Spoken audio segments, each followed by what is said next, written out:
So rig the computer for Tiger to hole in one a volcano hole.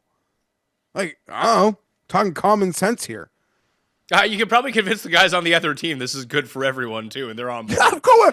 Yeah, I don't know who's the other team. I'm like gonna pretend. I almost joked last week as the Bay was rolling that like, oh, Pat's gonna yell at me when we're like a month into this thing, and I'm recommending parlaying my golf outright with like the Tuesday night TGL pick.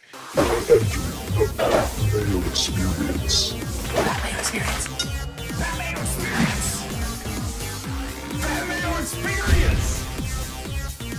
Experience. Welcome to the Pat Mayo Experience, American Express picks, bets, one and done, a recap of the Sony Open from the weekend, and a reminder to all of you not only to smash the like, not only to sub to Mayo Media Network, but use code Mayo at Underdog right now. Jeff went on a hot streak on Underdog over the week. It was a great Sony Open for me, but it's one of those tournaments where won a bunch of money, but it could have been a lot of money if a few things broke the right way. But I did see a lot of people touting around some 125, 110. Paul said he saw a 190 win on Nick Taylor. That's awesome. And a bunch of people had Nico in the playoff anyway. Incredible. Nick Taylor, I feel like he hadn't made a cut in forever. I thought you had him to win the tournament. You know, my memory can be a fog sometimes. Last week, I know you talked him up. I saw in the end you only ended up playing him on props. I don't even remember if you ever considered pulling the trigger. Man, he's got that dog. I don't know what the word is for Nick Taylor, but he's got the win equity, so he's a dog. Like, that's what it comes down to. And I mean, it was so hard to trust, but if he's got that dog and the field is shit, I mean, that's what this stupid conversations are for, right? Like, win equity, this field shit, he's playing like shit, but he can actually win. I don't know what else to make of it. Like a lot of guys vomited on themselves, but that's golf. That's golf. So what a stupid, beautiful game. Man versus man, man versus nature, man versus himself. That was awesome. I actually lucked out because I was watching both. I was watching football and then golf on the other screen next to it. But the Philadelphia game was so bad that I really did focus in on the Sony, especially from basically hole 7 on. And I was really hoping that Eric Cole could get it together, and then he puts one out of bounds. He did rebound with 4 consecutive birdies after that to kind of get back into it. But all my guys just couldn't putt coming down the stretch. And to watch Spawn and Jagger, who Nick Taylor couldn't putt. Well, he missed the 3-footer. That was terrible. He also chipped. He also chipped in to get into the playoff too. He couldn't buy a putt on the back nine, like 4-footers, 6-footers, 11-footers. He was. I mean, yeah, but yeah, he had looks everywhere. That was so messed up. That was so messed up. But to watch Spawn and Jagger vomit all over themselves the entire back nine and get away with it every single time was infuriating. Because I was like, hey, like, they need to like fall back a few here. I didn't realize that Taylor was just going to stick it to 9 feet on every single hole on the back nine. Then he only had to go 50-50 with his putts there and probably should have won by 2 outright, like you mentioned. But like, there was one where Spawn, like, Jagger hit everything left. Like, all of a sudden, his driver could not stay straight. He just yanked everything left. They'd be in the trees, and both of them, they'd be like, oh, yeah, I got 40 feet for par. No problem. I'll just walk that one in. Well, like, Eric Cole is sitting there from 9 feet and missing putts. It sucks so much to watch in that sense, but it'll be the best round all year that basically no one tuned into. It's hard to tune in. It's not really on TV. It was on NBC for a while. In what time? Like, it was on at the exact same time as the Eagles and Packers game. I don't think they put it on TV until golfers were on, like, the 14th hole. I thought it was on NBC, and then it switched over to Golf Channel, like, once it started getting a bit too close with football. I don't think it ever got there, Pat. I mean, I saw it on my cable box. I was just watching it on the stream, on the app, so it was whatever feed that I had anyway, but pretty sure it was I think it was Golf Channel only, and it didn't show up until like 6 o'clock. But I could be, I don't know. I wasn't hyper-focused, But somewhere along the lines around 12 or 13, I was like, okay, now we're gonna Yeah, no, you're right. follow. You're right. It went to golf. It did the opposite. It started on NBC, then moved to Golf Channel at the time you're talking about. Oh, okay. I don't know. It was I guess I don't know. It was all over my head. I didn't even I don't know. Was kind of still not giving a shit. Like Thorbjorn withdrew. I didn't even care to reinvest the money. I was like, we'll save this loser for another day. So we're back stateside tournament. No. Sorry, I'm just like head in the clouds this moment. I'm Yeah. not even high. It was a big weekend for you, all things considered. Yeah, sure. I mean, that's a couple days ago. Some other stuff went on. We'll talk about it on the football show. But I was surprised at the amount of good players playing this week. I see. I'm not. Everyone I needed to play well on the weekend, like really, really sucked. And I found every time I wanted to watch golf, I couldn't find it. I couldn't find it. Yeah, it was basically an app type thing. Like I like in Canada, I logged onto the TSN Plus app and I was able to watch the featured groups and everything that way. But it was more difficult to find because it being in Hawaii, so it not starting until a little bit later. But then with football going on at the same time, like who's watching this? Yeah, but even with the grace of like, I understand it's Hawaii. Like, who even gives a shit? It's Saturday. I don't even expect them to be out like on a normal time with TV coverage. It's football season. But like deeper into the days where I'm like, golf should absolutely be on right now. It still wasn't on. I don't know. Maybe that was just me. But I had a hard time following it. And then, sort of obviously got locked in at the very end and missed a bit of the beginning of the late football game. Oh, really? You missed a little. I mean, that was the only good football game of the day, of the weekend, really. Well, I don't know. I guess I thought that game was starting at 8:30. And Pat, you know how this is. We're in Canada. Like Nick Taylor, I don't know how to put this, but like when we're doing even in a tournament like Sony, we're gonna play it like when a Canadian is accomplishing something. Everyone like we had to like golf had to be there, had to be there, had to be there. Well, where I find it so hard to put Nick Taylor into any sort of context for someone who's now won in 3 consecutive years, which is a huge outlier these days on the PGA Tour. But like you said, he kind of vacillates between being the worst guy in the field and beating up on some of these jabroni events. Like, have we seen him do it in any good tournament yet? I mean, the waste management, even before he won it, he contended. I know the field got weaker last year. And then there's some word they're going to play 2 weeks there because of Riviera. But that might actually be, it's a nice fallback plan. But yeah, Nick Taylor, where does he play well when good players are playing? Other than Phoenix, I'd be lying to you if I could pretend to know it. Yeah, so he's won at Pebble, he won Sanderson Farms, he's won Sony, and he's won the Canadian Open. I feel like he has another one on there that I'm just completely oblivious to. But like Which one? I feel like he has 5, and that's only 4. Yeah, he does have 5. So there's one I'm missing in there somewhere. Did he win twice last year? Canadian Open, Phoenix, Pebble Beach, Sony, no, and then Sanderson Farms. There are the 5. Yeah. So they're all like similar types of tournaments in a weird way. You mentioned like he came 3rd, losing to Scheffler and Rahm at the end of Waste Management when it was the signature event, and then wins the next year. But other than that, he's actually a pretty sticky course history guy, as it turns out. I'm sure, because I didn't bet it. I thought about the top Canadian, but I'm still like on low investment. I didn't even have a single prop this week. That being said, I full marks to the people who are like, no, this guy's 100 to 1. I don't give a shit. I don't give a shit that this guy hasn't like finished top 30 in like 8 months.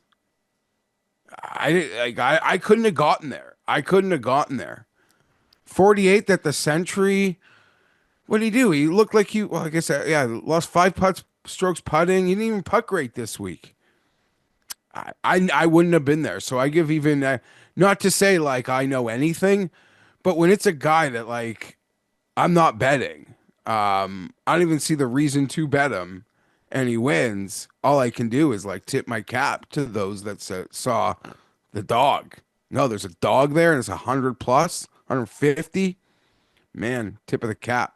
Yeah, it's a nice way to start the season. I gotta say, Sony kind of always delivers as a good tournament. And no one cares because it happens the second week of the year. It's unfortunate that we can't bottle what happens at Sony every year and put it somewhere else. Yeah, Ben Am was fun. The Hideki Wild Ride. Yeah, you're right. In recent memories, listen, you're going up against playoff football. That's just the monster. That's just the monster it is. Like, if anything, they should be on the other side of the world where they're playing like first thing in the morning. But no, they're playing like right against the, Sunday 4 o'clock football game. Somebody just said that was, at least in terms of audiences, that was the biggest slot to have. So they got no chance, but football's over in a month. That's okay. And guess what else doesn't happen anymore on Mondays, Pat? Football. Well, no, that's a lie because there's the national championship next week and a wild card game. But obviously TGL is trying to take advantage of the no football swing of calendar, right? Yeah, like well, that's when their 3 months is going to play. Yeah, they're going to do that once all of the Monday stuff ends. So they're playing on Tuesday this week. I didn't talk to you about TGL. I thought it was fun as an event. I'll probably tune in on Tuesday night as well, but I don't know. Like, can you see yourself becoming invested in the TGL? No, impossible. Like straight popcorn, and I could change the channel and forgot I changed the channel. And here's the thing, I could watch something else and just sort of like take the league in on the internet. Like the way I watch the NBA, as we joke, like through Twitter. Do you know what I mean? I don't know if I'm making any sense. Now, the stuff like the lava holes, the like video game, Mario, Sonic the Hedgehog stuff, like that's the stuff I think they should really lean into. Maybe I'm wrong in that, but that's what I believe they should lean into. I enjoyed it. For the first time, it was great. They didn't even need to have Tiger and Rory hit a golf ball and it got buzz. They've leveraged their worldwide partners. This thing is on everywhere. It is on everywhere. They literally put the Iron Sheet Camel Clutch on their broadcast partners.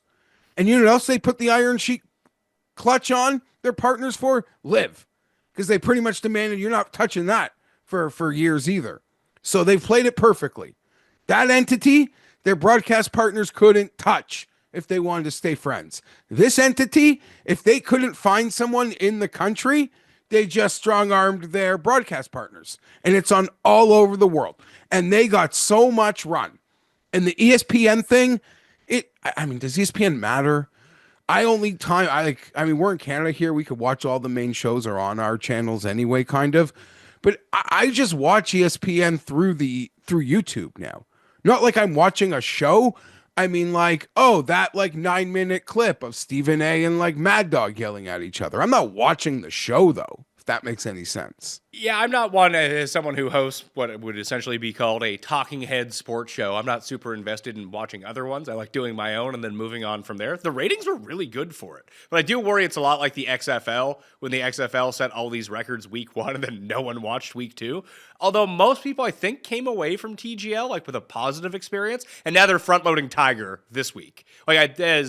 I forget who said, I think it was Tambo said it on last week's show, and we did like our instant reaction. That was probably pretty savvy, saving Tiger to week 2, because it was going to generate interest week 1 anyway. They had all the influencers. People were talking about it. Tiger was there. But to actually see Tiger play on a Tuesday night, I'm now more curious what week 3's ratings are going to be, because people will tune in to see Tiger hit shots. If you showed a practice range session of Tiger, it would get viewership. Yeah, I agree. And again, yeah, well played. They trotted them out there. They didn't even need them to hit golf balls to sort of, and everyone left feeling good. We'll see. Like it was great, Pat, but does it feel sustainable? Like, who the hell cares? Like week 12 of this thing, week 6 of this thing. Like, how are you going to care? No, listen, they're like, if you can't watch, their response would be, when you're home and bored, you can watch it. We're not like demanding you put us on a Tuesday night. You've got life, you got kids, but like they're hoping there's enough times where there's nothing else on, you're channel surfing, and you're just going to watch it. I'm not saying that they're like, oh no, we've got this product that has to like retain people forever, but I don't know what the sticking power of it is. I don't know. I'm curious to see what it morphs into. I thought it was long. Yeah. I think it should be shorter. I think you mentioned that to me. And yeah, like 90 minutes, like in and out. You want people wanting more, not like, oh my God, this is boring and redundant, which can kind of feel that way quickly. People say watching golf at Torrey Pines feels boring and redundant. Like, so I'm just getting the head of like people who love golf, right? So how, I don't agree with that. And I'm not saying that's the baseline we should be like working for, or like the people we should be trying to appease here either. Those are probably the people that would care the least. But yeah, I just feel like there's an inevitable redundancy in it. And was it you who said the crowd, like, give the crowd a steak? I don't mean like a piece of meat. I mean like the betting partners. Like, give them a side, make them invested in it somehow. Like free Chick-fil-A. I don't know. But like, get people. You've seen people when they go to events, Pat, what they'll do for a free t-shirt? Like, just, I don't know. Just invest the crowd, split them up side by side. You're on this side, you're on that side. This team wins, you get this. This team wins. Like, just, you know what I mean? It doesn't matter how the enforcement of the enthusiasm comes, an enthused crowd would pop, like, can come through the TV. And I think that'd be important too. And corny, but I think it'd work. The most I was thinking about it after the fact, like they really missed the olive branch, as I mentioned, for Live. Like there should be a Live team on this that would just make it fun. And this isn't like they're relying right now on the me's and you's of the world, people who watch this show who like golf and tune in to the Sony Open while football is going on at the same time. Like that's your core audience for this. But that's not really what I think that the purpose of this is. Like I think they're trying to siphon away, because golf has gotten so big on YouTube. You need to take those people and try to get them to watch this. That I'm surprised they didn't have like an influencer team of all the best YouTube guys. That's true. Or, I mean, like, if I want to stream this thing on YouTube with like an alt feed of influencers, is it there? Because once, I know this is going to sound corny, or maybe wrong. Corny is the wrong word. We'll put that one away for the show. Like, the people who they're trying to attract, like, once the ESPN brand label is on something, it's just like, doesn't even register for some people. I don't know if that makes any sense, but like the people you're trying to reach.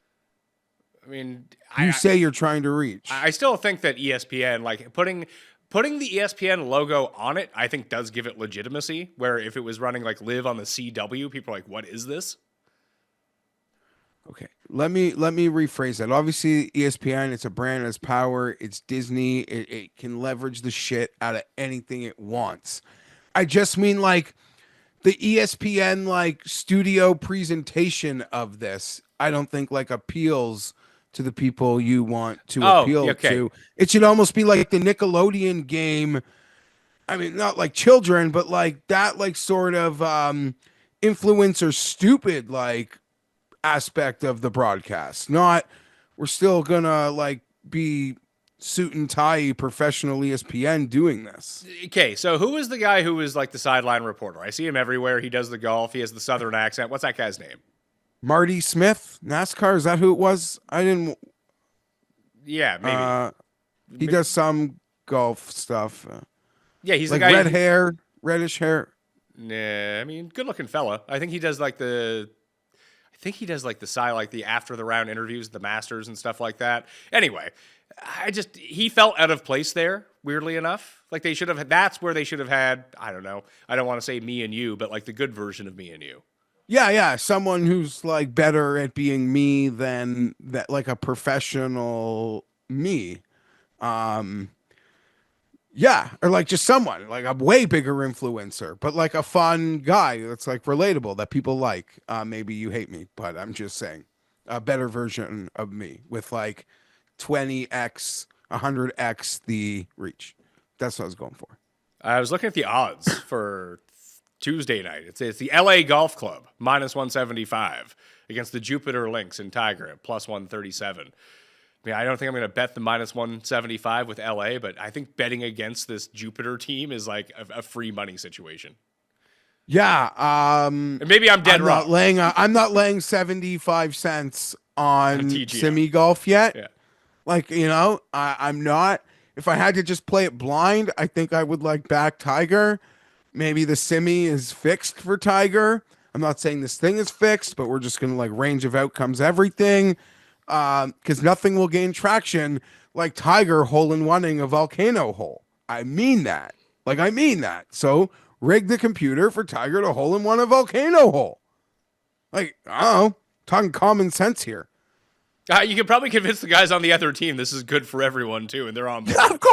Yeah, I don't know. Who's the other team? I'm like gonna pretend. I almost joked last week as the Bay was rolling that like, oh, Pat's gonna yell at me when we're like a month into this thing, and I'm recommending parlaying my golf outright with like the Tuesday night TGL pick. We're not there. We are not there. There's a football game tonight if you wanted to do that. Darnold Truther here. But no. This would be betting on the underdog or nothing. I am silly enough not to be curious about the line movement. And because there's football tonight, there's probably no way I'm betting this, Pat. Like, let's be honest. There's freaking a playoff football game on. Yeah, well, like, I mean, I'll see what Tiger's up to, but again, this isn't until Tuesday. It's tomorrow. Oh, yeah. God damn it. When are you going to learn? 3 strikes, you're out of here, buddy. Okay, tomorrow. Yeah, tomorrow there's a decent chance I'm betting on the Tiger team as big underdogs. I am curious how the line moves. Because maybe if this other team comes down, then like I could be interested. But for now, at the number you said, it's like underdog or bust. Well, I am the winningest bettor in the history of TGL with a 100% hit rate on 3 bets that I've made, backing our Bay Area Golf Club. But I think I just might wait for the Bay to come back and just bet on them every time. My internet friend, who I find quite humorous, Andy Molitor over At BetSperts. BetSperts. He when Live started, he wanted to bet every Live event just so he could one day say I've bet every Live event in history. I'm not sure 2 or 3 years in if he's lived up to it, but hey, there's an opportunity to just be there will not be a TGL event that gets by you. People. How many events will this thing? No one will ever run this shit through a model, right? Like, tell me they won't. I mean, if you could, I don't see why you wouldn't. I don't know. Okay, but like how? I don't know. Like if, let's say you could download, they made that an exportable feature from TGL that you could download the smash factor and like, you see like they don't show it every single time, but for Ludwig, they were like super doing it, that they would show all of the stats, like when you go to a simulator to work on your golf game and you get your club head speed, you get your smash factor, you get your angle, I'm sure that it's probably more accurate than whatever we get on the PGA Tour, and you have a repeatable thing from basically the same lie every time. If you were able to get your hands on that data, it's probably more beneficial to run through a model than regular golf. Yeah, I guess. I just seems like there's a lot of like tips and tricks and maybe unknowns. But yeah, you're right. If over time someone's got an edge, I'm sure they will utilize it.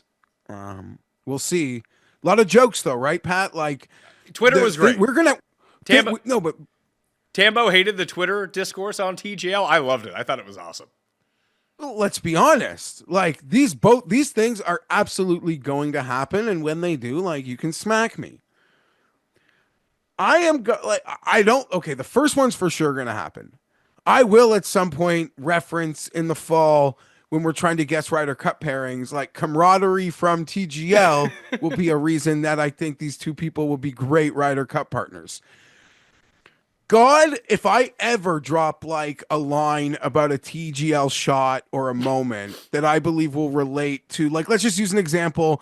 Cameron Young hits this like 13-footer to win the match. 3 weeks later, we're here doing a show. And I'm like, I think Cameron Young learned something from that moment. Like on ESPN in prime time, that was pressure. Look how he answered it. If I ever do that, I want you just fire me. Like I'll reach a lot of places. If I reach that place, just put this old dog out in the back and just put him out. But what if we start seeing some actual correlation behind that? Like, guys, Oh God, then I'm off the hook. If the smart guys, no, free pass, free out of jail. If like smart people can bring up a correlation that there's something there, then maybe I'd be allowed to. But I don't want to be I won't be the first. There's just no way. I'm not that crazy. I think people out there will go there. And you can put me out in the back when I do. So I got this from Vince this morning, and he shout out to Vince, longtime viewer of the show, big Notre Dame fan, and this is how he came across this. He was listening to the college football radio broadcast last week, and Matt Berry was talking about it, and they talked about TGL, and they did a dress rehearsal the day before, and they had mentioned that it was unfortunate that it was a blowout in the first game because when they did the full match in the dress rehearsal the night before with the exact same teams, it was tied late, and the Bay ended up winning on the last hole. That he's thinking is that a problem with people betting on this, that they did the dress rehearsal? See, I don't think that it is, because obviously you needed, they could have had, I guess they wanted to walk the players through what this would look like, and you could have everyone there, you could videotape it and show the other players coming in to know what to do as a part of the broadcast to make sure you get your camera angles right. Like, doing a walkthrough with anything is always important in television, so you're not just live. I mean, not everything is the Pat Mayo experience where it's like, you know what, we'll just air the dress rehearsal and that will be the show. On ESPN, it's not going to work that way. Like, I don't think there's anything crooked about that because, I mean, if the guys are out there just doing it anyway, it's not the same sort of pressure, the same sort of intensity. Even though these guys aren't taking it as seriously as a PGA Tour event, it's also not like the most casual thing at the same time, whereas a dress rehearsal walkthrough would be. I agree. I mean, if you are hyper integrity folks probably aren't ready to be betting this thing yet anyway, because, there could be some guardrails. I don't know. I mean, I'm sure the books would let you get probably more than I think you could on this stuff. Not enough to hurt them. But if there's an idiot out there that truly wants to smash this thing, we will let them. That stuff doesn't bother me. It's a TV show. These guys, they got to learn where to stand. There's got to be a dress rehearsal. I'm sorry. I don't give a shit about the better in this instance. It is almost like, Pat, it is almost like these people who are complaining about this totally separate, sorry. But the Sam Darnold comeback player of the year thing. And they're like, oh, I was going by what the Associated Press and a clarification and this and that. And those votes shouldn't have been allowed to count. I was betting this award under the assumption those votes weren't allowed to count. My only point being is if you're betting TGL, if you're betting comeback player of the year, you're entering the fun house. There's a sign at the door that should say anything can happen in here, you crazy people. You can't bet this stuff and then complain about it. You can't. You can't. There are no rules. There are none. There are none. So you've entered the fun house of crazy mirrors, and then you're gonna have some complaints. Oh, get out of here. Get out of here. If you're betting it, you're just a degen or a golf super fan like us. Did you happen to see the Eugenio stuff with him leaving LIV this week? I did. I don't know what to make of it. Not surprised that has happened. I'm not saying he's lying. I believe him. He's a young man.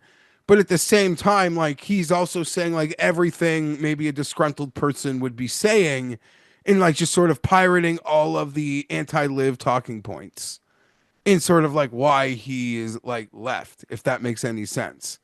So it's all kind of still confusing to me. But I'm not really sure. But it was seeing what he had to say, and he hit every check mark of the complaints that people have about LIV, at least from a competition or that sort of angle. So that rings true. One of his quotes was when I joined LIV, they promised world golf rankings and majors, but it didn't happen, and I trusted them. I was the first young guy who went over, which is true. And he won on LIV. I think people forget about that. Then the others came after I made the decision, but golf rankings and majors still hasn't happened. I saw you last year when they pulled the bid. It's frustrating, but I'm excited for a new opportunity that he's trying to get back on Korn Ferry to play his way onto the PGA Tour. Now, he's made $30 million for going to live, coming directly out of college. So I don't think anyone's like crying for him, but at the same time, I can see how that sucks. Like, I don't know if he was taken advantage of, but he had something on here. Where is it that I thought was hilarious that you would... Yeah. I'm a winner, and I was never treated like a winner. On the PGA Tour, Ludwig Oberg has 1 win, and I have 1 win on Live. He has 1 win in Europe, and I have 1 win on the International Series on the Asian Tour. So we have similar careers, but he has way more experience and plays way more big tournaments, but we have the same amount of wins. And that seems unfair, like elevating yourself up. But when this dude was coming out of college, like, he was on a similar track as Oberg. Yeah, he would have had a rocket ship. If he showed up like Ludwig with a PGA Tour card and like did those things and competed, and his ball made the same sound, I would have been putting the air in his tires. I was betting him on Live also because I love the ceiling. I'm a slut for that ceiling. I don't believe I was on it when he actually won, and that does seem a little silly. But again, like, it goes back to the other stuff. Like, imagine believing what they sold you on Live, what they told you on Live. Like, is this agent Sergio's agent? Was this just like Sergio got in his ear? I don't know. I mean, there was probably some part of that behind it where you're a Spanish young golfer. Your hero is probably Sergio Garcia. Sergio's like, hey, why don't you come play with us on Live? It's great. I'm in. And he got the money. Yeah. So that's it. That offsets. Now he's got to deal with the road. He's got to live out of the proverbial like trunk of the car suitcase. No, he's got to live that life as he attempts to get the card, but he doesn't have to live out of his car. I don't know. He's got a wife or kids, so let's go get the tour card. So be a great story. It'll be a great story. It'll be like a bit of a middle finger to Live. Well, problem is like he's not allowed to play on the PGA Tour. He's suspended. Like, he can't go play on Korn Ferry. He now has to play on. But he never was a member. He wasn't, but they're saying, like, if you went... I don't know how this works. Okay, sure. Because Cantor has been welcomed back to the DP World Tour, no problem. And so was it Otagi? Whoever it was. Like, so play on the European Tour. Get your road in there. Let's go. Yeah, there's an open spot. But if Tom McKibben just leaving, so let's go. Yeah, McKibben just left. But if you're suspended or you're banned from playing on the PGA Tour because you played on Live, even if you qualify through the DP World Tour, do you get a card? I don't think you do. Okay, well, you know how you said the olive branch should have been shown a bit to Live with a Live team in TGL? They should show an olive branch to this kid. Like, you are not on the PGA Tour, but maybe like a small fine just for paperwork. You made $30 million. But like, your roadblocks have been removed. You are never an actual caring member. Not Sergio, Westwood. Those other guys will not be granted the same sort of like leeway. They will have to sort of deal with something maybe heftier, potentially, or maybe not. But I think that would be totally. I think it'd be in the PGA Tour's best interest for this guy to come back, play his way. As you say, the magic is not for sale. As I say, I think that would be good for the PGA Tour. Liv is just a strange organism at the moment, because either they've put down their arms, or they or they really expect a deal to be done, or that they've sort of cut off the purse strings a little bit. But the whole thing's a charade and a farce. The whole Brandon Grace thing, like this fake relegation, this fake promotion, the teams. I hate the teams so much. If you want teams, go stand in front of a semi. Go stand in front of a semi, or at least like play actual team golf. But like, don't fucking, franchise. Miss me with that shit. Miss me with that shit.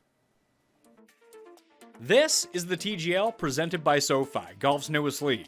An all-new indoor arena-style golf where high-tech meets higher stakes meets primetime ESPN. If you missed the first match between my Bay Area Golf Club taking down the New York team, it was glorious. It was fast-paced. Even my wife sat down next to me and watch TGL. She does not do that. Even when we have big money on the line on weekends on the PGA Tour, not for her. She says, too boring. TGL, shot, cut. And it didn't hurt that it had the very handsome Ludwig Oberg taking shots and looking fine out there. According to her, I mean, according to me as well, according to everyone who sees that guy. A tall drink of water, as Geoff Fienberg would say, and we got some action this week. LA is taking on the Jupiter Lynx. And here's the greatest thing about the Jupiter Lynx. Tiger Woods is playing. We saw him on the broadcast week 1. He was talking. Now we get to see him swing a club. We have not seen Tiger swing a club in competition in so long. This is a perfect way to reintegrate Tiger back into our lives. We get to see him hit shots in real time live on ESPN. So you be there on ESPN or ESPN Plus Tuesday, January 14th at 7 p.m. Eastern Time. Let's move to the American Express. The third tournament of the year. Scottie Scheffler was supposed to play in this tournament, but he withdrew again. So he's withdrawn from the Century, and now the American Express with this hand injury that apparently he sustained on Christmas Day. Cust has the working theory that we're not going to see him till the Masters. Are you starting to believe him a little bit there? Okay, so Cust is essentially Cust is crazy. And once again, I got the worst of it. That being said, how do I put this? He is pretty much acknowledging why is nobody talking about this potential doomsday scenario for Scheffler. Maybe it's not that serious, but maybe it is. We've seen it a lot of times in team sports. I know he's in this go around, he's using Christian McCaffrey as like, we really don't know how hurt a guy is. As he raised this whole thing to me, I came back as like the nerd baseball fan. It's like, shit, maybe Tim's right. Like in baseball, if you get like a hand or a wrist injury, sometimes they say you're fucked. You're like, your season like can almost be over. Like you just won't be the same guy that year. This isn't like a modern, obviously there's a great deal of modern medicine that goes into any sort of operation. But like what happened to Scheffler isn't like an ACL tear per se, where like there's this standardized, like perfect mythology to the operation, to the procedure. This just seems like a very awkward, and who knows how a hand can respond. And hand injuries in golf are serious. And Tim is saying, why is no one having the doomsday conversation as it pertains to when and how he will play this year? That's, I think, Tim's take. I don't think he's totally wrong, but I'm not there. I believe we'll see Scottie. My red flags aren't totally up, but Tim put him up a little. And if there's one to skip, like this is, if you weren't ready to actually play and you're not back to 100%, why are you showing up to the American Express anyway? Especially with some of the other names in this field, they don't really need you here. I think it goes more to, imagine if this was Tiger, and we'll flip it the other way, because Scottie is the Tiger of right now in terms of performance. But no one really cares all that much. If this was Tiger, even now, if this was Tiger, and he was supposed to play at Century and American Express as a washed-up 48-year-old who's constantly injured, that's all we'd be talking about is this Tiger hand injury. But because it's Scottie, and he doesn't really have any juice, no one really cares? Maybe you are right. That is obviously a part of it. I don't want to say like nobody is going to a golf event to see Scottie Scheffler. Like if you like golf enough to like walk around a golf course and stare at grass and guard your position for a 7-hour day, a 5-hour day, like you're probably want to see Scottie Scheffler. But I don't know. Does he move the needle? Like, is it important? It's probably important for the tournaments that he's there. It's on all the posters. But like, does it change anyone's corporate hospitality purchase if he withdraws? But like the next 3 big players are still there? Probably not. But yeah, Tiger with this hand injury, be like X amount of days till the Masters. Like, when's he going to play that? When's he going to show? Like we would need the signs of life to calm us down, if that makes any sense. Like we would need to know a schedule to like keep us from freaking out. Like, when's he planning on playing? And the moment we're off schedule, we'd be freaking out instantly. But he's not Tiger.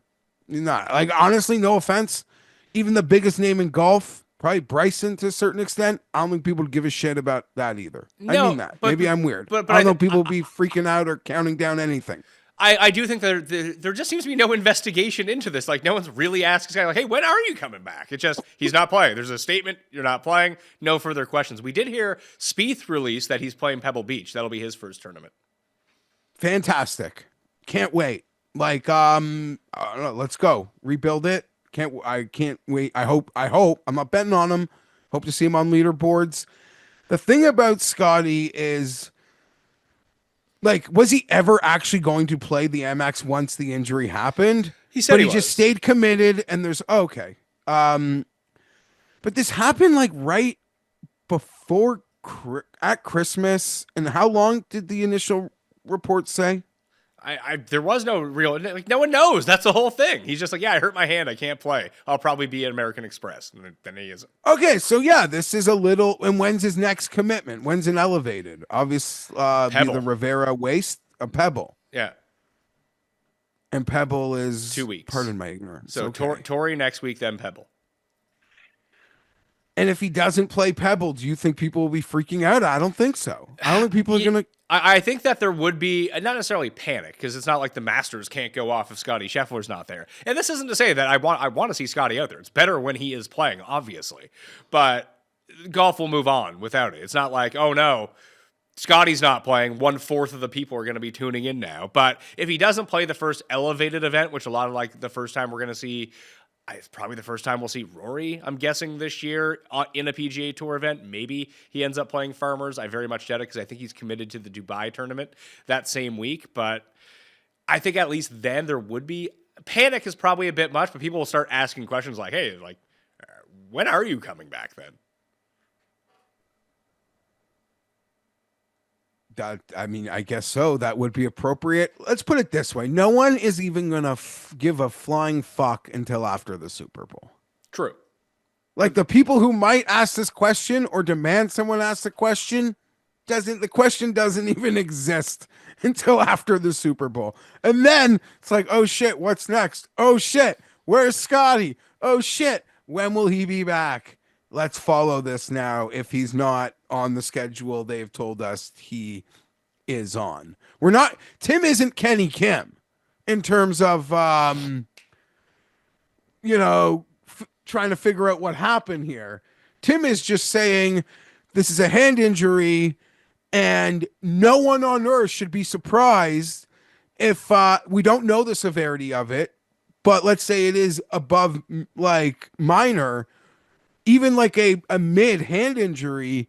No one is surprised if like months later we're like, that thing cost the guys that like exponentially more time than we thought.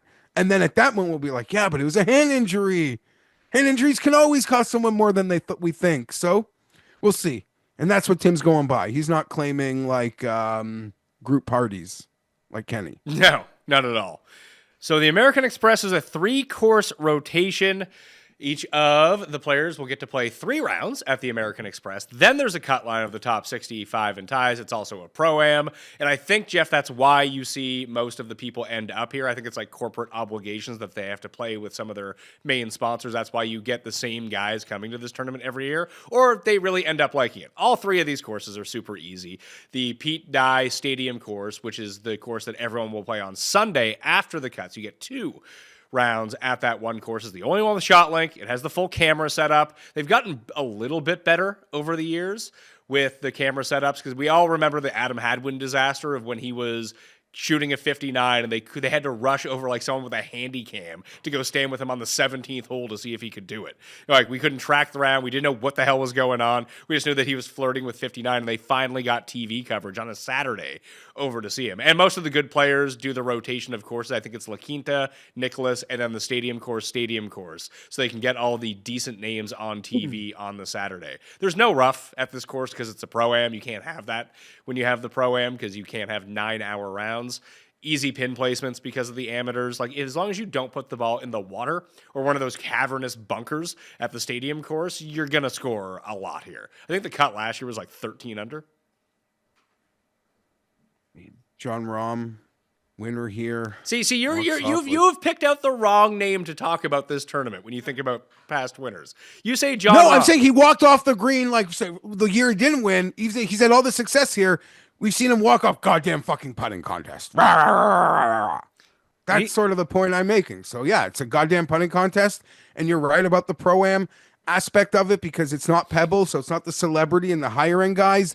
These are like the corporate guys that really, earn some juice with the tour that they want their turn to play a little nice golf, right? So you're right, and there's a lot of guys who are here to team up with some corporate partners. But yeah, no, it's a wedge fest shit show. I don't know. We're not really supposed to trust any of the guys. I've hit my biggest ever odds to win bet here. Andrew Landry.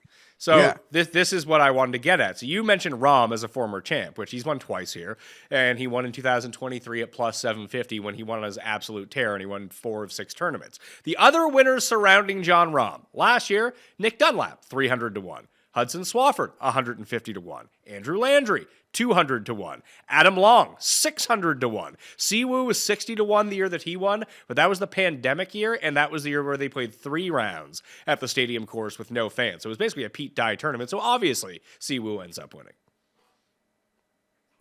This also, Pat, some people are saying like the origin story win to like our great history moment. Yes, this was the catalyst of everything happening. We bet on Jason Duffner to win this tournament at 40 to 1 in 2016. He ends up in a playoff with David Lingmerth, and on 17 he chips it into the rocks and then chips it out of the rocks, saves himself, wins the playoff. We have all this extra money. We use all that extra money to bet on Danny Willett Futures to win the Masters. Just magic. I'm not saying we wouldn't have gotten on Willett, but we got there with like fresh, clear eyes, full hearts, and we couldn't lose, and we didn't. So that's really my favorite memory of the Amex, despite over the years. Oh my God, I say that as I've hit Landry, so I can't complain. A plus EV Bigley. I don't like it. I don't like betting. I don't like betting on the course rotations, the pro-ams. There's just extra variables I don't like. You'll tell me we've been here so many times. We can quantify the variables. I still don't like it. I still don't like any time we get these rotations. I don't like this either. And I'll play some DraftKings Showdown because I think there's a little bit of an edge. La Quinta being generally the easiest course the first round later. This will all be in my article, by the way, and I mentioned a lot of it on the research show as well. I'm going to publish that in the newsletter. I'm also going to publish the article on X, the preview article. If you good people, it's completely free to do. You follow me at the PME. You'll see the article go up. If you can share that around for me, now that I'm testing out all this stuff on X in terms of articles, it would just be a great help to both the show, to the article, to me personally. It'll take you like 3 seconds to do and cost you nothing. So if you could do that, I'll probably publish that around like 1 p.m. Eastern time on Monday, and I'll pin it to my profile so you can go find it up there the moment that it's out. Top odds for the week. It's going to be Xander at the top, and he is 8 to 1. JT and Sungjae are about 14 to 1. Then you have Cantlay, Burns at 20, Finau at 25. Then you're into Tom Kim, Wyndham Clark, Siwoo. That's everyone below 40 to 1. And those were the names I identified when I guessed the odds of the top 9. What order they were going to be in, I got that slightly wrong. And I thought that Cam Young would be in this mix as well, but he is not. And I thought Jason Day would be in this mix too, and he is not, because we're getting Harry Hall at 40 to 1. We're getting JJ Spawn at 45 to 1. Grazerman at 45 to 1. Fishburne is inside 50 to 1. Cole is 55. Dunlap and Zalatoris are both 55. I was surprised to see the odds on some of those. Was there anyone at the top you like, or when I just rattled off 6 of the past 7 champions being triple-digit winners, that maybe we just go that route and take some bombs? Yeah, I'm going to take some bombs. I know I sometimes say that a lot on the show. Then you'll see me like post a guy at 20 to 1. I don't think that's going to happen here. I don't think it's going to happen here. Seeing Cam Young at 50, like, fuck. Like, I don't know. They're probably going to maybe put me in a torture chamber. That had a bit of my attention. Of all, like, the bigger names, it's almost like the start of the next tier with Gracerman that I could be looking at. But I don't like anything about this place. hopefully I can luck second to something. I mean, you mentioned Nick Dunlap on the show last year when I had no idea who that was, and then he won the tournament.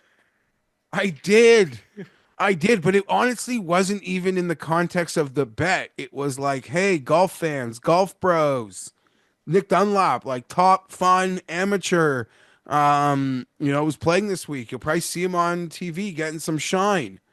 Then he outduels Sam Burns, who we bet Sam Burns last year. What would that have been? 25 to 1, 20 to 1? No, he was the reason we bet him because he ended up really deep down the list because no one wanted to bet him. I think we bet him at 35. Okay. Yeah, that he was winning. That may have made a little sense. He likes it here. It's been a while since he's won. But yeah, I was surprised Cam Young is as high as he is, but I guess the books know they've got to like juice him up a little to keep the grift going. Because people aren't going to bet him at smaller numbers, but you make a number that seems enticing and will still get goobers like Fienberg to like consider it and talk about it on a show and maybe feel so dumb he has to do it. I really wanted to back Davis Thompson, but he missed the cut in spectacular fashion last week, and then he didn't play at Century. I think there just might be something wrong with him right now. But I remember I was on him the year he lost to Rahm and came second, and he was dueling with him down the stretch and just couldn't close. Taylor Montgomery was another one. Taylor Montgomery last week at Sony, his irons were fire for the first time in forever, and he just couldn't putt. And normally all he does is putt. That's sort of the range where I'd want to look at, I think, like deeper down. That I might be with you. Like I don't know who from the top that I want to take, honestly. I mean, maybe like you're trying like the most expensive version of like the loser putter is like, are you gonna pay 55 to 1 for a Cole or a Harmon? Like, are you gonna pay for that player profile when you'll find me a guy? You'll find me a guy at 120 who's like the same skill set, right? Who's got the same. I don't want to knock Brent Harmon's win equity, but at the same time, you look at Harmon and Cole, and they're playing pretty good golf. It could suit them. It could suit them. Harry Hall as well. Like Harry Hall makes a ton of sense, honestly. But looking at the stats from last week, you know who the best player per round tee to green was? And he lost, let's see here, almost 6 strokes putting in 2 rounds. Keegan? No, Henley? It was C. No, those guys made the cut. They finished. I was thinking of good players. No, Siwoo Kim.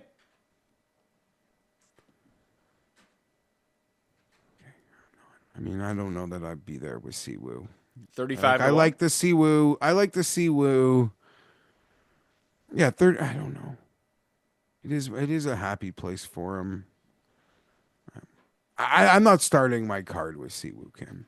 Because I'm guessing that he's one of the guys that drops a little bit as the week goes along. And like Tom Kim also couldn't putt last week, but he's 30 to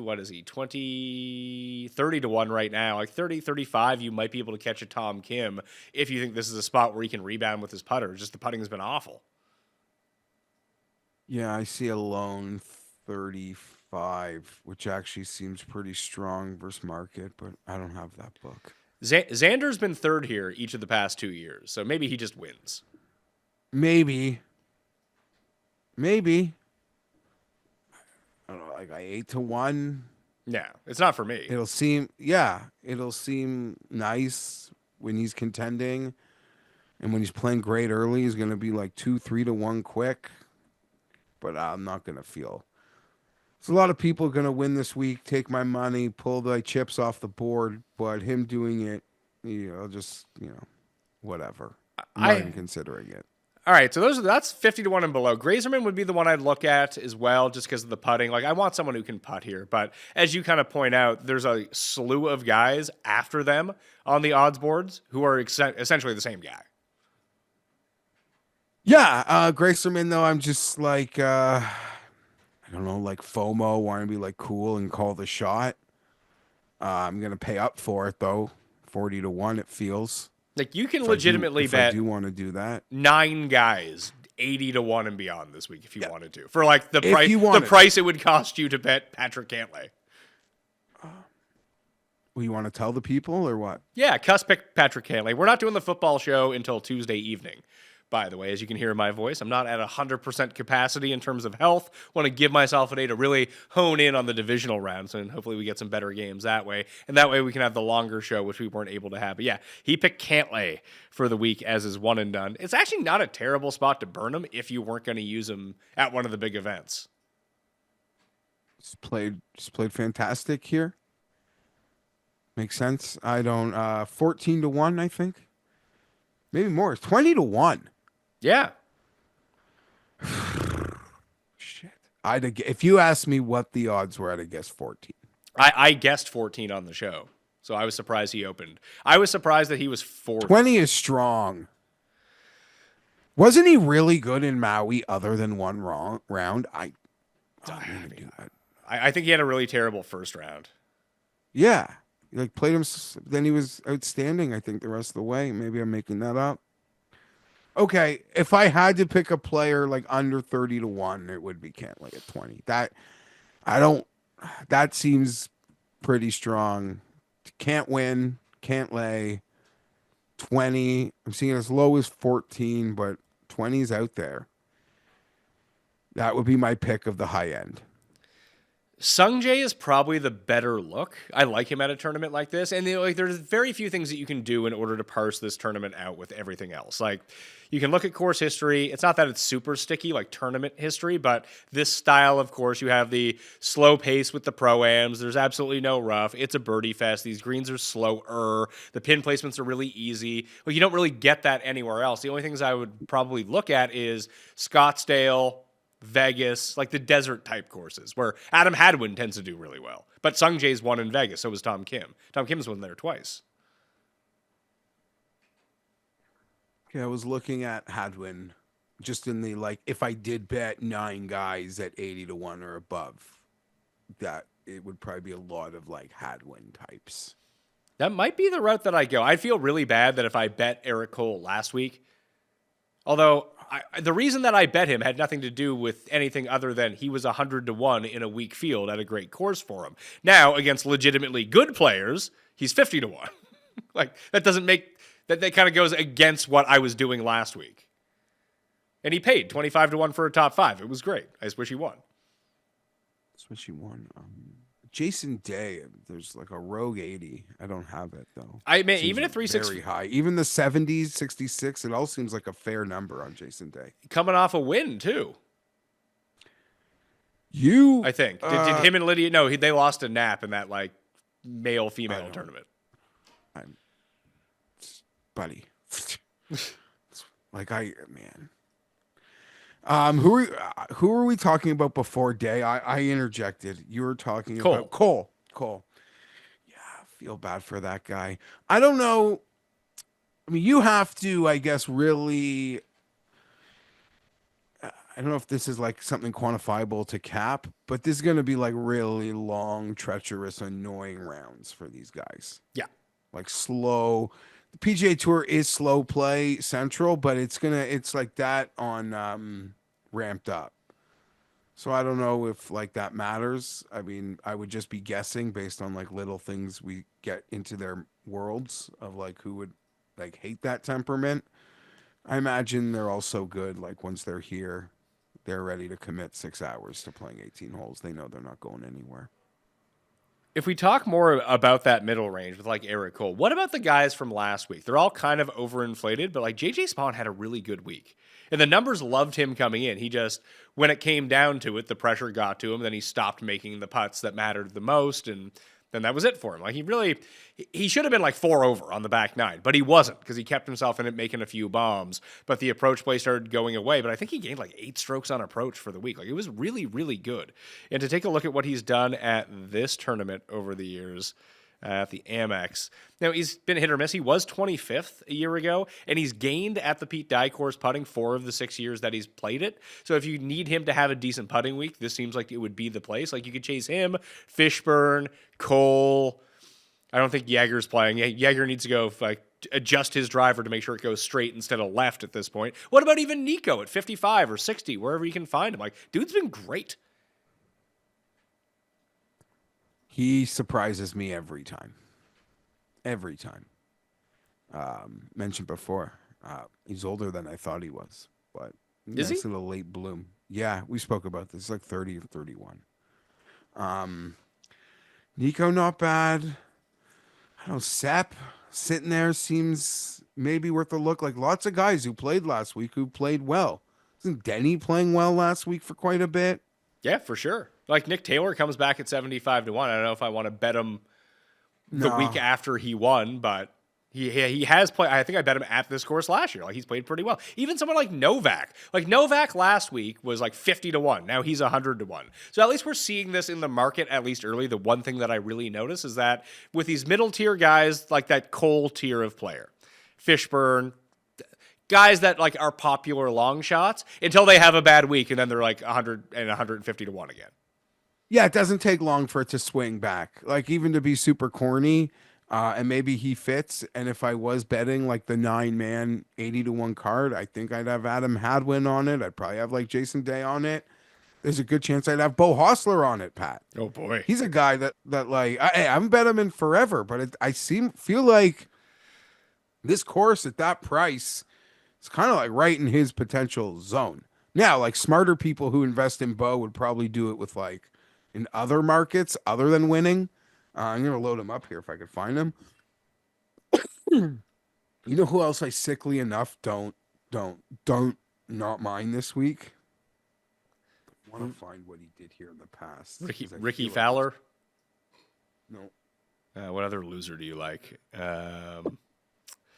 I feel like Zalatoris really contended here once, but maybe that's when he shot like awesome. he shot like a 61 one day and got himself into the mix. But I think there are too many birdies here for Zalatoris.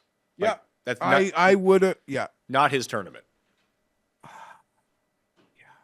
wouldn't be shocked though if he played great. But no, listen, I want him to I want to see the numbers there for him, and then I want him to play Torrey Pines, and we can bet him at Torrey Pines next week. I don't know if he's playing or not though. Is he playing next week? I don't know. That would be. So let's I talk. doubt it because that would be 3 weeks in a row. But maybe he's that healthy. That'd be a great sign. We'll put it that way. It'd be an incredible sign if his game is healthy enough to rock it up 3 weeks in a row. Sorry, he didn't play last week. No, but he'd be playing this week, Farmers, and then Pebble, if that was the case. So it would be 3 weeks in a row for him. If he did, it would be the second of the 3 weeks. But obviously, he's going to play at Pebble Beach in the elevated event. That we do know. The other stuff we don't know. But what? Is there someone who might have caught my eye? Oh, who? Well, let's talk about these long shots then. That's the route that I want to play this week. Maybe I get to someone a little bit higher if they start falling down the board. Like I just saw Tom Kim drop to 30 where I'm looking. So if some of those guys fall to like 35, 40, then I would have a little bit more interest. But let's talk about these long shot guys. Who was the first one that popped out to you? Okay, so we're still like at 100 or maybe just in front of it. Yeah. So not like crazy long. Let's call it 75 and above. Okay, and maybe his form is like perfect for DraftKings more so than the outright bet. But what about our boy McClure Messiner? Mac Meisner? Yeah. Mark Messier? Yes. He was one of the short. So here are the guys that I shortlisted. So Meisner at 110. Alex Smalley coming off a really nice week at the Sony that no one really noticed.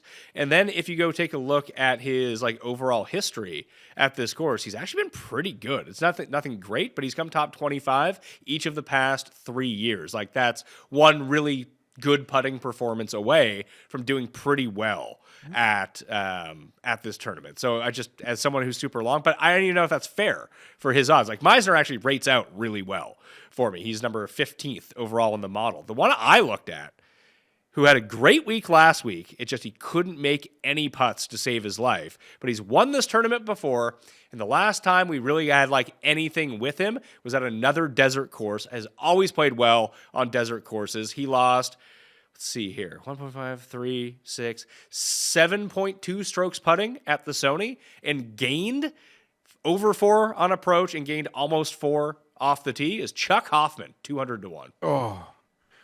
It was nice to actually see him. Would that have been Thursday? Or he was Thursday, Friday? You know, nothing warms like my intro to golf betting soul than seeing Chucky Hoffman near the top on a Thursday. There's like a segment of us that is just that feels essentially like what like watching The Simpsons at 5 o'clock on the CBC was as a kid every single weekday. I like that. Superstars on Saturday mornings. Right? My little Followed by fashion television. No, for me, it was like Superstars, Gladiate, like WWE Superstars, Gladiators, and then it was that like NBC Kids thing, Hang Time, City Guys, maybe even before that, like the Doug cartoon. That was my jam. That was my jam. Saved by the Bell, obviously. That was like a bit of an era before, but I got pieces of that. So that's it. That's what Chuck Hoffman on Thursday feels like to me now. That's how far gone it is, but it always warms the soul. So I actually like Chuck Hoffman this week at 200 to 1. And you could probably, like, that number is probably going to go higher, if I'm being honest with you. Like playing with 10 places or something like that, 200 to 1 plus the 10 places to get yourself paid. I don't know. What would that be? Like 20 to 1 on a top 10? Probably more, like 25, something like that. And he's won here before. Like the other one, like Vegas, is another one that I would look at, who's actually playing, like, just came like third at the Century or something crazy like that. He's won here before. Like, these are the style of players that I want to go to this week. Yeah. I mean, like, again, that player profile. You mentioned Taylor Montgomery. I'm so far deep in this thing, 400 to 1. Yeah, I'm going to bet Montgomery as well. Yeah. Yeah. You say if his irons were hot, I'll trust the putter. I'll trust the putter can find it. So that's I mean, I don't even care. It doesn't matter how many names I'm going to bet. There's always room for Taylor Montgomery at 400 to 1. Well, I don't plan on being overexposed this week either. It's not really for me, but I could get lost like in this just it's not how I'm going to bet, but you see these Carson Youngs. Oh, Carson Young was on the list. Actually, Rico Hui was one that I wanted to go to as well. Played really well here a year ago. It was one of the first times he really popped up. And he's just been very consistent. And his odds are, again, he's one of those guys that if he had a good week at Sony, he didn't have a bad week at Sony. What did he finish? Old Rico finished T59. Drove it well, couldn't putt, couldn't hit his irons really over the weekend, but that's going to happen when your name is Rico Hui. But he's almost 200 to 1. If he ended up inside the top 10, he would be 65 to 1 this week. Okay. I like that. I've been suckered into the Hoy vortex plenty in the fall. I think that was. I'm gonna ask you about a boy that I feel like you were on a bit in the fall with some close calls. Just remind me what the game is, because Lauer Putting. Right? I don't know. All putting. 75 to 1. I don't know. I guess he played last week for the first time. Yeah, I mean, that has been, Lauer came T37 last week at Sony, gained putting, gained on approach, couldn't chip, couldn't drive. I don't really think that driving is important here, but it's because you can mash it, go into the rough, and it's not that big of a deal. But if he wants to show up with his irons and his putter, then he's got a chip and a chair. But like, I think you're on the right note with these types of guys. Yeah. So that's where I would be looking. Obviously done a lot of like name dropping here. And then there's like a good chance that I just, bet like 4 guys under 60 to 1. But I feel like this has been a helpful conversation. It always is at the MX. Yeah, it's really tough. Like, Hadwin is one we mentioned. He's 80 to 1. He has top 25s each of the past 3 years here. He's had some close calls at this tournament. He was in that playoff with Adam Long, wasn't he? With Phil, Adam Long, and Hadwin, I think it was. I believe you're right. Who else? Bezadenhout has played this tournament really well. Xander. Was that? Andrew Putnam has been one, and he's someone who popped up with his irons last week as well. He's made the cut each of the past 5 years. He's gotten progressively worse over that time. But again, he's someone who just hits it close, makes his putts, easier courses. That's always really nice to see. And he's down at like 110 to 1 or something. Like, there's enough of these guys that I'd rather take 3 shots with the 150 guy, I think. I'm not there yet. But over betting Harry Hall at 45 to 1. I'd rather have 3 Harry Halls for 150 to 1. Yeah, I can respect that. Totally. I also, God, Pat, you're an odds maker right now. You and Paul, you talk about this for a moment. Pretend I'm not here. What are the odds I bet Cam Young this week? 50 to 1. Like, oh my God.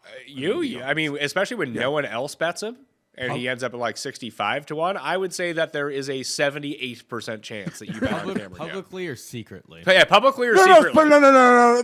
Cam Young isn't done in secret. I don't do Cam. There's no secrets with Cam Young. I don't bet him enough that it needs to be like hidden, despite you thinking that I bet him at that. But it's like a girl at the bar. I just like staring. I'm just always staring. She's wearing that like trap dress where there's just like enough there to try to get me home from the college bar, and it's gonna work. I think at 50 to 1. Now, how about secret Finau bets? None. Those have been retired for a really long time, like really long time. Trying to find some guys down the list. Lauer's made the cut here each of the past 2 years. Nothing inside the top 30, but it's nice to see him kind of plodding around and doing well in that sense. Our guy, Michael Kim, was T6 a year ago at the American Express. Other than that, I'm surprised you didn't bring him up. I mean, I like him. I mean, I'm just auto betting him now. Like he's going to be my FOMO bet just because he's friend of the show, friend of the program. That's how it works. So for me, like Matty Schmidt is another one I think you could look for. He does really well. Like he was really good in the swing season, then everyone just kind of forgot about it. He became yesterday's news, but he has a top 10 here 2 years ago. He beats up on Pete Dye courses pretty well. If he's really figured out his putter, that could go a long way. Like just a lot of guys in the mix. I do think if I get, like, I don't want to say to the top, Tom Kim weirdly does have the most interest for me with the odds that he's currently at. Like, I like Cantlay better. I like Burns better. I like Sung Jae better. But those guys are probably going to end up at half the odds of Tom Kim because he just had a bad week. And the bad week was mainly driving and putting related, not iron related. I agree. If I make anything under like 30, 40, it's Tom Kim or Cantlay would be the players in that range. That I would probably be drawn to. You know who's the only players I'd be drawn to? You know who's another name that you can take a look at the very back end is Patton Kizzire. 350 to 1. Probably find him for even longer. He's had a reasonable amount of success at this tournament in the past, and he's played each of the past 2 weeks. He won during the swing season. It's not like it's impossible. No, he did not make the cut last week, and he lost 2 strokes putting. That's why. I mean, you're going to find weeks where he doesn't putt at all, like we just did, but he missed the cut on the number. Like, that's not a red flag to me. I got no... I'll be out of units before I can consider my brick shithouse Patton. Even if it's like 450 to 1? Okay, maybe. Sure, there's always units for something there. I don't know. That one doesn't feel like it's calling me the way Montgomery is. So, yeah, Montgomery's going to be calling for me as well. We'll see if Ben Coles can get there with me. He's such a... Certain metrics that I look at, he's just very good in, but he legitimately can't putt, which is a real issue. Fishburne rates out really well. Harmon rates out really well. Your guy, Grayson Sigg, actually, he doesn't rate out well, but for good drives, he actually does. Matt Kuchar was the other one at 100 to 1, probably even more that you could look at. But there are 3 names in this field. I'll give Kuchar some consideration, but here's the guys I wanted to get your take on, because we haven't seen them so far this year because they are just coming over from Europe. Manacero is in this field, and he's 400 to 1. That's interesting. He had a bit of a revitalization. A bit. He was good. He's in play with a good year to make the Ryder Cup team. Yeah, in hindsight, I feel like we did the betting show or a season preview. He was probably the comeback player of the year of in, ever, a worldwide sense. Yeah. That was great. That was lovely. His career is obviously because he was so young when he came. When he made the Ryder Cup team, I think he was 18 years old. I think he's only 28 now, but that was a decade ago. You forgot about him. This is very much like what happened to Steve Stricker. Stricker came on, he was all right, then he just went away for 5 years and came back and he was good. Do we know if Thorbjorn is playing this week? He's listed in the field at the moment. So I'm going to roll with that. That could work out. Do we remember what the withdrawal was about? Was it an illness or an injury? I don't remember, man. It just happened it happened right before lock. I was like, get him out of there. And you know what's funny? I ended up winning a bunch of money on DraftKings.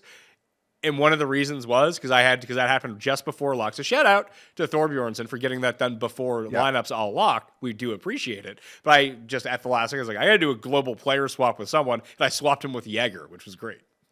Fantastic. That was one of the joys, the minor joys of being in a place where I can't play anymore, as I would have been like in full on. He'd have been everywhere for me last week. Appreciate any time they withdraw without hitting the ball, though. Like I always have respect for that every time. Thank you. Victor Perez is over as well. He's at 175 to 1. And then the other one I found was, where is he? Antoine Rosner is playing. And Rosner is also 175. He finished the season pretty strong, which I just am oblivious to. Like, he missed the cut in South Africa in the middle of December, whatever. The 3 tournaments before that, like Abu Dhabi, the Genesis Championship, and the DP World Tour Championship, he was 4th, 6th, and 3rd. Like, we've seen this guy win overseas.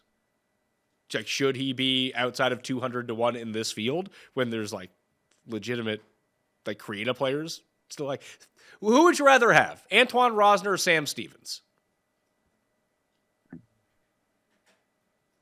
I'm gonna get outed here. I'd probably take Stevens. Really? I don't really have Rosner, the right answer. Antoine Rosner, who beat Bryson in the first round of a match play event before. Yeah, that's cool. I don't know if you're asking me like who's gonna win this week in La Quinta, I would take Sam Stevens. But your point is absolutely valid, and I doesn't really have holes. Okay. Let's get the quick picks for the American Express. I apologize for not being able to commit to too many people, but here's the short list of guys that I'm... Before we, I guess maybe after, but do you want to just talk about that, look at that other tournament quickly? What tournament? Like, everyone's playing. It's the big one. And yeah, we're going to do that. Tommy, we're doing that after. Sorry, I think like 11 years in, I had figured that out. Sorry. Quick picks! For the American Express, we got a short list for me: Hoffman, Taylor Montgomery, Johnny Vegas, Rico Hui, Patton Kazire, Manacero, and Kuchar. At the top, I'm looking at Tom Kim and Siwoo, but I got to wait for these odds to adjust. Again, like 5 of the past 7 winners of the American Express have been triple digits, and not just like 100 to 1, like 300 to 1, 600 to 1. Like, there's guys who win from the back end of this field, and I would rather invest what it would take to make one bet of 40 to 1 and just bet on 14 guys in the triple digits and just have fun that way. That seems like the prudent strategy. What do we do every time we go somewhere new where we haven't had past winners or anything familiar? I'm like, I hate it here. I don't know the profile I want to bet. I don't know the winning score. Here, it's like kind of right in front of you. Like, do what Pat is doing unless you want to be cocky and try and call your shot. I don't know. That's probably because I'm dumb. I'm probably going to try to do that. But as of right now, I can tell you the bets that are in is Mac Messner at 110 to 1. We're going to play that sucker. And we're going to play Taylor Montgomery at 400 to 1. And I'm probably going to end up on Cameron Young at 50 to 1. So that's what's in. And hopefully it'll just be longer odds around those bets. 14 of the past 16 winners played one of the 2 Hawaii events, just for note. Obviously, Dunlap didn't last year when he ended up winning. And I forget who the other guy was, but I just thought that was interesting too, because that ended up coming back through last week. And listen, you can believe in trends, you can not believe in trends.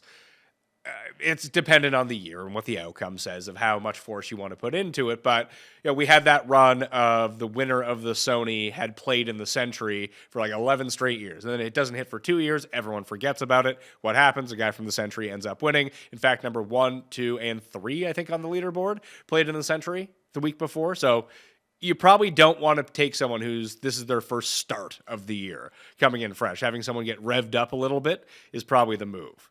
One and done picks for the American Express. Tim has selected Patrick Cantlay. We do need someone to keep track of this again for us this year. I think we did pretty well last week. You had Henley, I had Keegan, and Cust guy missed the cut. He took Ben Ann, I think. Oh, tough scenes. Did I beat you or did you beat me? I believe you beat me. Yeah. What did Henley end up coming, actually? No, I don't even remember. He was up there for a bit. Bradley was T6. Henley was T10. I beat you last week, so I'm winning.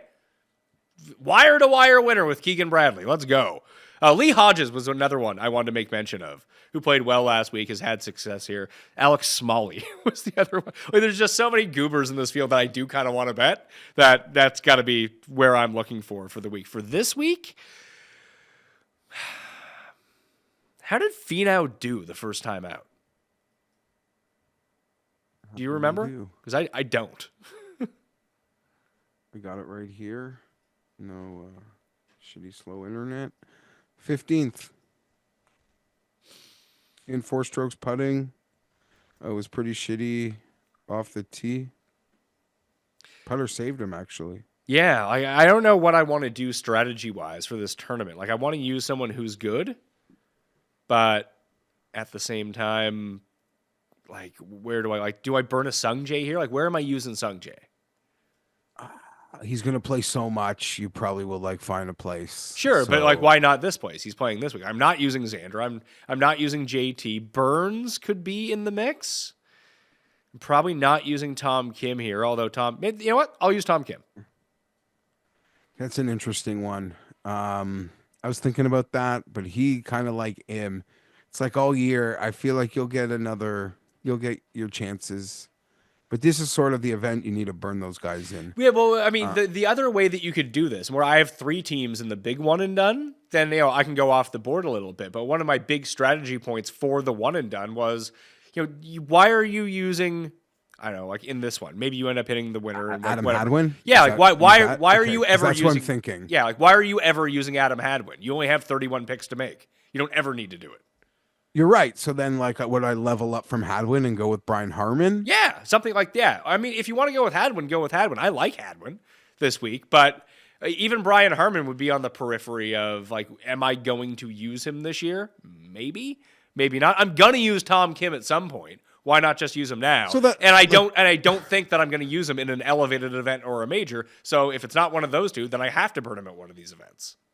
All right. Well, I don't know. I mean, I could use Harry Hall. He's at 35-1 on Bet365. Essentially the same price. Tom Kim's like 33. There you go. Use Harry Hall. Like, where am I going to use Harry Hall again? The thing is, would you ever use Harry Hall, who rates out number 1 in my modeling, by the way? No, but I don't want to burn the 5 guys, 6 guys in front of Harry Hall. But I know what you're saying. Like, you just use one of them. Like, you won't regret it. You won't regret it. Use a good player. There will be a good player who presents himself. I'm tempted to say Eric Cole because, like, but then I feel like there'll be a loser tournament where he can make perfect sense. I am going to pick. It's where we started. You didn't talk me off it. Adam Hadwin. I might bet Hadwin this week along with you. I should. I don't even know if I'm going to bet him. Maybe I will. I should have used Chuck Hoffman. That's who I should have bet. Just seems sneaky enough. Now, listen, this is stupid because I am putting my best effort here, but like, how much can I get burned in a 3-man like game? Right. Yeah, so you can. I'm picking Hadwin. So I mean, especially in our tournament, the chalkier the better usually ends up working. And like that's all we did last week. We took Henley and Keegan, right? Like in the big one, it's a little bit different when we're thinking about it in terms of it. But if you could find someone to help us out with keeping track of this, that would be very much appreciated. Code Mayo at Underdog as well. Let's talk about the Dubai Desert Classic. I thought this was going up next week. So maybe some of those guys will come over and play Torrey Pines. Rory's the favorite over there. He's 4.5 to 1. Rahm is 5 to 1. Hatton's 9.5 to 1. Fleetwood's 10 to 1. Victor's 15 to 1. Fucking Bobby Mack, man. He's 22 to 1 in this field. He just played Sony, so he's going from Hawaii overseas. I believe he lost 8.5 strokes putting at the Sony. It's fun. Sorry, I just weren't listening to me. I know, like a really important email just came through. I've been dealing. I'll tell you. Yes, sorry. You mentioned someone at the song. Sorry. Robert McIntyre couldn't putt. He played the Sony, and now he's over in Dubai playing this week. Then you got Scott Rasmus Højgaard, Thorbjorn Olesen, Min Woo Lee, Batia's over here. Patrick Reed is playing. The Burmista Mista lady. Even Nikolai Højgaard, he and Neiman both got exemptions into the Masters as well, I saw. But Rasmus didn't, which I thought was interesting. Maybe he'll play his way in. But he's 60-1. Like, you got some good names over here. Yeah, some great names. We always get some great names. This will be like the good golf we can watch on TV before football this weekend. I've already been chirped by Baroff this weekend to tell me that there's good to win without numbers for this tournament. He identified Detry and Baccia for that. But Minwoo Lee. It seems like the good players normally win this sucker, don't they? I feel like Rory wins this one a bunch. He won it last year after missing that putt against Fleetwood the year before that. Let's see. Last year it was Rory, Moronk, Cam Young, Canadian, Aaron Cockrell, Neiman, Pablo Lafabal, Nikolai Højgaard, Hautong, Adam Scott, Rasmus Højgaard. Thorbjornsson was 11th. And I made a mistake because Detry isn't here. I just see Detry and Peters as the same person. Oh, yeah. That's right. I just see Detry and Peters. Peters, he started playing a little bit better last year. I don't know. So Rory and Rom. Rory's won this 4 times, including each of the past 2 years. Victor won the year before that. Paul Casey, Lucas Herbert, Bryson, Hautong, Sergio, Willett. That's where, like, Willett won this the week of the Amex. Then we all bet on Willett because they didn't adjust his number. And then the year after, Sergio won this, then won the Masters that year too. Yes. Then it hasn't happened since. Yeah, it didn't have. Tim will still go by it. Yeah, Tim, the winner of this tournament. Tim picked Hautong Lee to win the Masters because he won this tournament in 2018, and it hasn't happened since. Oh, that's so good. I know I had a hard space out when you brought this tournament up and mentioned some of those names in like that second and third tier. Are you like, I mean, would you be like you gonna bet guys who aren't like you want to bet into these names at the top against them? I mean, like you're actually interested in that? Yeah, why not? Who are we going with? Maybe you know what? I'll listen to Sky and Tom talk about it, and then I might Yeah, sure. They'll give you some 300-1 each way. Guido's 100-1. We'll come 4th place. Everyone will be happy. Yeah, see, that'll be perfect. Tom McKinnon is here. His situation. Say that again. McKibben. There you go. Yeah. What did I say the first time? I thought you said McKinnon. He's I might Nathan have. McKinnon's brother. I might have. Good old puck brain. I might have. You know, if Baccia's ready for the spice at 33-1, I don't. I'd like to think you could find better though. You probably can as it goes on. It feels like they're really rooking us with the odds in this field. When you have Like, when you have 2 guys that are below 5-1, like this middle tier should really be longer down the board. Thank you. Like, thank you for saying that. Like, if I am going to step up with an Adam Scott per se or a Bobby Mack, and those 2 guys are here, I don't know that it's hard. I love betting golf outrights. I'm not here to be like the numbers need to be more fair. But when they're like seem so wrong based on what the top is, it sticks out. And this just reeks to me. This just reeks. I can't make a case for any of those guys in that second and third tier because I don't think the numbers are good enough. A lot of big hitters have won here. Like I said, Rory, Victor, Bryson, even Sergio in 2017 would have been one of those guys. And Hautong was like good off the tee back then as well. So maybe that's the route that you need to look at. So like both of the Højgaards actually make some sense in that fact, and that's not what Bhatia does at all. Minwoo, maybe. I mean, when was the last time Minwoo was good at anything? I'm not sure. He's listen. We need him to get in good form for the Bay patch. I know. Minwoo is at the point where he was left off of the Bay TGL team in week 1. Well, that's because he's on the other side of the world. I mean, Do you think there's going to be some level of like resentment at some point in the season? Like we're going to hear rumors of like internal team strife. Like I'm always back in Jupiter for Tuesday. That guy's never around. I've only gotten 1 week off, but he's gotten 6. What is this bullshit? I assume that they worked this out beforehand. I know that You I would would. think so. Yeah. Yeah. Cockrell, you reminded me of Cockrell contending last year. That was awesome. So He's like good buddies with Hustler, which by osmosis, I consider us buddies. but he also let me walk inside the ropes with him for a couple practice rounds at Oakdale. Like at my course when the Canadian Open was there, which was just like and Penrith, right? Because they're buddies. So that was one of the coolest experiences I've ever had at my golf course.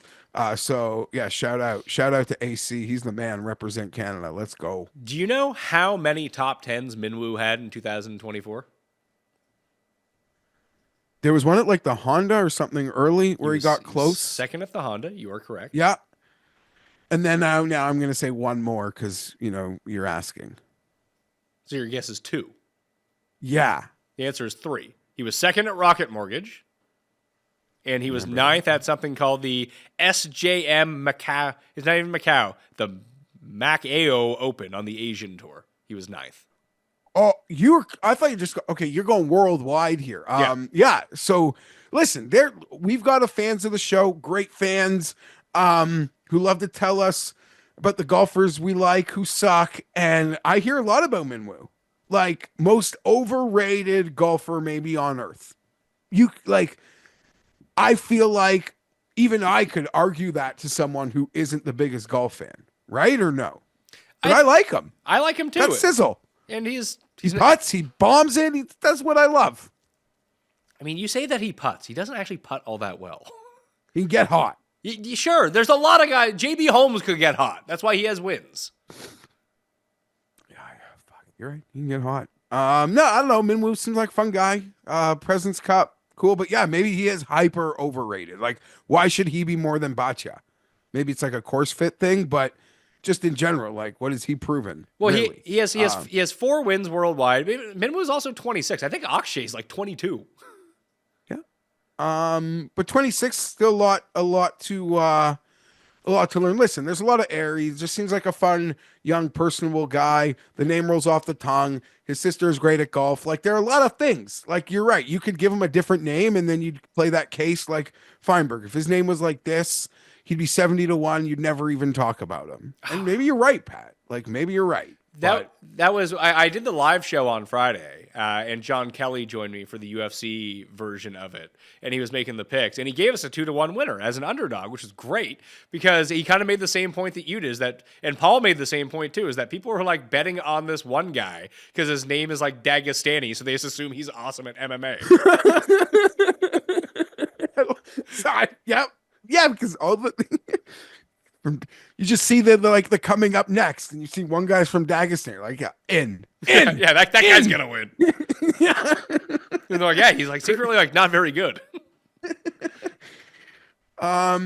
Sure, maybe there's a lot of like undeserving air in Minwoo's tires. I don't even want to bet him here. I don't want to step in front of any of these guys.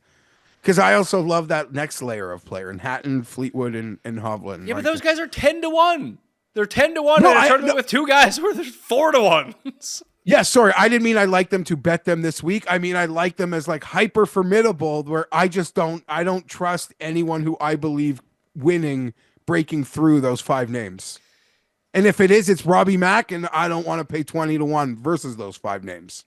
You know what? The Højgaards look. We'll see where Rasmus ends up coming in, but those would probably be my 2 leans right now. Brothers Hoy. For me, Thomas Peters. Would you say driving, bombing? Sure. Ryan Fox. Like, did Fox lose his PGA Tour card? I think he did. Yeah, maybe right at the wire. You missed one too many 2-footers, Ryan. Yeah, it happens. Yeah. But you're right. I'm sure I'll check out for Sky. He's gonna have some like 200 to 1 who's gonna place, and I'll win more money than any PGA bet on that guy finishing like. Oh sixth man, in the year. Luis de Jager's in this tournament. There's the guy right there. Yeah. He's 750 to 1. Oh, Raza's guy, Maximilian Keither, Sharma, they're all 300 to 1. My guy, Daniel Hillier from Australia, that guy, him and Mav Antcliffe, whatever the hell happened to that guy. What if we just bet Cockrell? He's 400 to 1. Bet him like top 20 or something. And he is like the opposite of the profile that has succeeded here, but sure, maybe I would bet a prop. The thing about me and Cockrell is like I wouldn't bet him at all pre-tournament. But if he was like live and I was watching and he showed any sign of life, but he was now like 62 to 1, I'd be like, okay, I gotta get in on Cockrell. Like that's how big of a loser I am. But yeah, I can't bet him pre-tournament against this. If Aaron Cockrell beats those guys at the top, oh, that'd be amazing. That'd be so fun. Impossible. Yeah, I'm just telling you that an Aaron Cockrell, Charlie Hoffman double this week is like 3,000 to 1. Yeah, I bet. Or more. I bet. Anything else from your end? No. That's really just it. All right. Well, I'm going to go get some rest. You get some rest. Everyone out there, when I publish my article this afternoon, please share it around on Twitter. Sub to the newsletter. That's completely free. Smash a like. Sub to the channel. Someone reach out to me to keep track of the one and done for us. We always have a very handy viewer every year. Step up and do that. We really do appreciate it. If you appreciate the show, use code Mayo at Underdog to go sign up. We still got tons of football to go on. And I was 7 for 8 on the Underdog picks at the Sony Open, so maybe we can run that back, cash some more winners at the American Express as well. All right, I'm Pat Mayo. Thanks for watching. I'll see you next time. Pat Mayo Experience! Experience!